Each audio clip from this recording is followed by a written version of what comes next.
கிச்சனில் மாங்காய் தொக்கு தான் பண்ண போகிறோம். எப்படி செய்யலாங்கிறத பார்க்கலாம். நம்ம இந்த சம்மர் சீசனில் வந்து மாங்காய் கிடைக்கும் போது இந்த மாதிரி தொக்கு மாதிரி நம்ம பண்ணி ஃப்ரிட்ஜில் எடுத்து வச்சுக்கிட்டோம்னா 1 மாதம் வரைக்கும் உங்களுக்கு கெட்டு போகாது. வேணுங்க மீது கொஞ்சம் கொஞ்சமாக எடுத்து யூஸ் பண்ணலாம். இந்த மாங்காய் தொக்கு வந்து சாம்பார் சாதம், தயிர் சாதம், இட்லி, தோசை, சப்பாத்தி எல்லாத்துக்குமே நம்ம பயன்படுத்தலாம். டேஸ்ட்டு வந்து ரொம்ப நல்லாயிருக்கும். இப்போ அதை எப்படி செய்யலாங்கிறத பார்க்கலாம். அதுக்கு வந்து மாங்காயை வந்து நல்லா கழுவி தோல் சீவி எடுத்துருக்கேன். ஒரு 2 மாங்காய், பெரிய கிளிமூக்கு மாங்காய் தோல் சீவி நல்லா எடுத்துட்டு அதுக்கு வந்து காரப்பொடி, மிளகாப்பொடி, தனி மிளகாப்பொடி ஒரு 1/4 கப்பு எடுத்துருக்கேன். 1 கப்பு வந்து மாங்காய்னா ஒரு 1/4 கப்பு தனி மிளகாப்பொடி எடுத்துக்கணும்.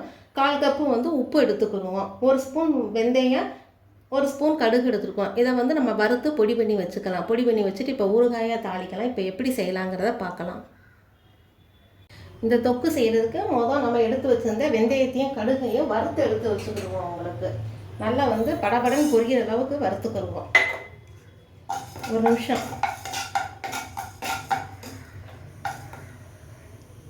நமக்கு இந்த மாதிரி படபடன்னு பொரியணும். உங்களுக்கு நல்லா சிவப்பாக இருக்கணும். பொரிஞ்சதுக்கப்புறம் நம்ம எடுத்துட்டு அடுத்து வந்து நம்ம தாளிக்கலாம். கிண்ணத்தில் மாற்றிக்கிறோம். கடுகு நல்லா பொரிஞ்சாதான் நல்லா இருக்கலாம். டேஸ்ட்டு வந்து கசப்பாக தெரியும்.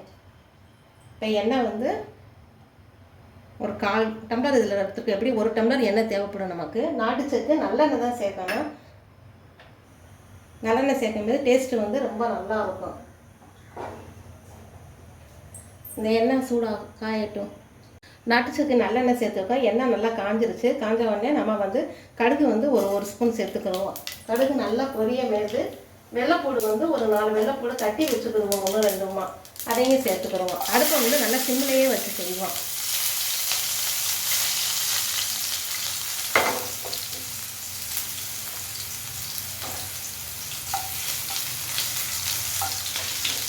இந்த வெள்ளைப்பூடி சேர்க்கும்போது நல்லா வாசமாக இருக்கும் உங்களுக்கு. வெள்ளைப்பூடு வரங்கினோடனே அடுப்பை ஆஃப் பண்ணிடுவோம். நம்ம கொஞ்சம் எண்ணெய் சூடானதுக்கப்புறம் நம்ம மிளகாப்பொடியும் உப்பும் சேர்த்துக்கலாம். இப்போ எண்ணெயோட சூடு வந்து கொஞ்சம் குறைஞ்சிருச்சு உங்களுக்கு. இந்த டைமில் நம்ம எடுத்து வச்சுருந்தா மிளகாப்பொடியை சேர்த்துக்கிடுவோம். சூடாக இருக்கும்போது போடும்போது வந்து பொடி வந்து கருத்துரும். தனி மிளகாப்பொடி கொஞ்சம் சேர்த்துக்கிடுவோம். பெருங்காயம் வந்து 1 ஸ்பூன் சேர்த்துக்கிடுவோம். சேர்த்து எடுத்துட்டு அடுத்து நம்ம மாங்காயை வதக்கலாம். கிண்டி தனியாக வச்சுருவோம்.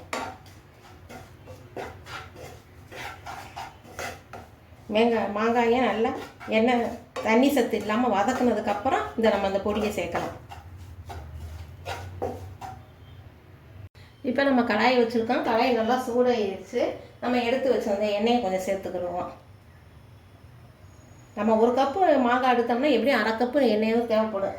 எண்ணெய் ஊற்றினா தான் ஊறுகாய் வந்து அந்த தொக்கு வந்து நல்லா கெட்டு போகாமல் நல்லாயிருக்கும் உங்களுக்கு. எண்ணெய் நல்லா சூடு உடனே நம்ம எடுத்து வச்சுருந்த மாங்காயை அப்படியே தண்ணி சத்து இல்லாமல் நல்லா வதக்கிடலாம். வதக்கினதுக்கப்புறம் நம்ம ஏற்கனவே எடுத்து வச்சுருந்த மிளகாப்பொடியை சேர்த்து வதக்கி எடுத்துடலாம். ஒரு 10 நிமிஷத்தில் பண்ணிடலாம். உங்களுக்கு எல்லாம் ரெடி பண்ணி வச்சுக்கிட்டோம்னா 10 நிமிஷம் ஆயிடும்.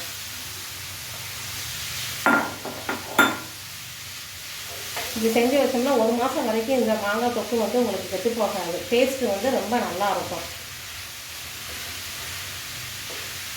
இந்த மாங்காய் வதக்கும் போதே நம்ம எடுத்து வச்சுருந்தோம் உப்பையும் சேர்த்துருவோம். இதில் உப்பு சேர்த்து வதக்கும் போது கொஞ்சம் நல்லா தண்ணி விட்டு நல்லா வதங்கி வரும்.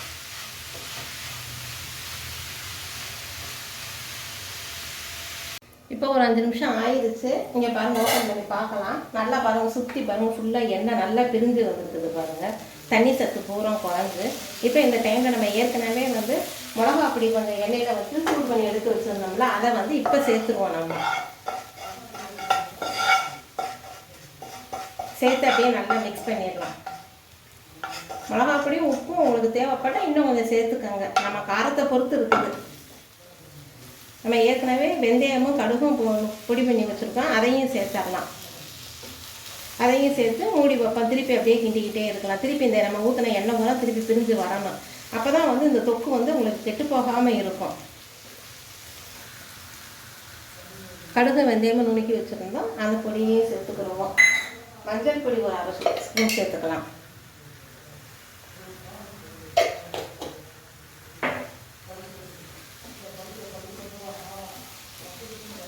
நல்லா அப்படியே மிக்ஸ் பண்ணி விடலாம். வெல்லம் வந்து கொஞ்சம் சேர்த்துக்கணும். உங்களுக்கு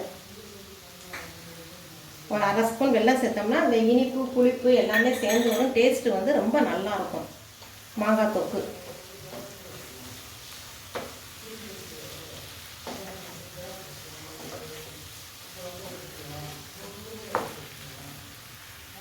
இந்த மாதிரி நல்லா எண்ணெய் பிரிஞ்சு வரணும் உங்களுக்கு. நம்ம ஊற்றின எண்ணெய் கூட திருப்பி வரும் உங்களுக்கு. எண்ணெய் பிரிஞ்சு வரும்போது நம்ம அடுப்பு அமர்த்திடலாம். இப்போ சுவையான மாங்காய் தொக்கு ரெடி ஆகிடுச்சு. இதை ஒரு கண்ணாடி பாட்டில் வச்சு நம்ம ஸ்டோர் பண்ணி வச்சோம்னா நல்லா ஒரு ஃப்ரிட்ஜில் வச்சு நம்ம யூஸ் பண்ணலாம் உங்களுக்கு.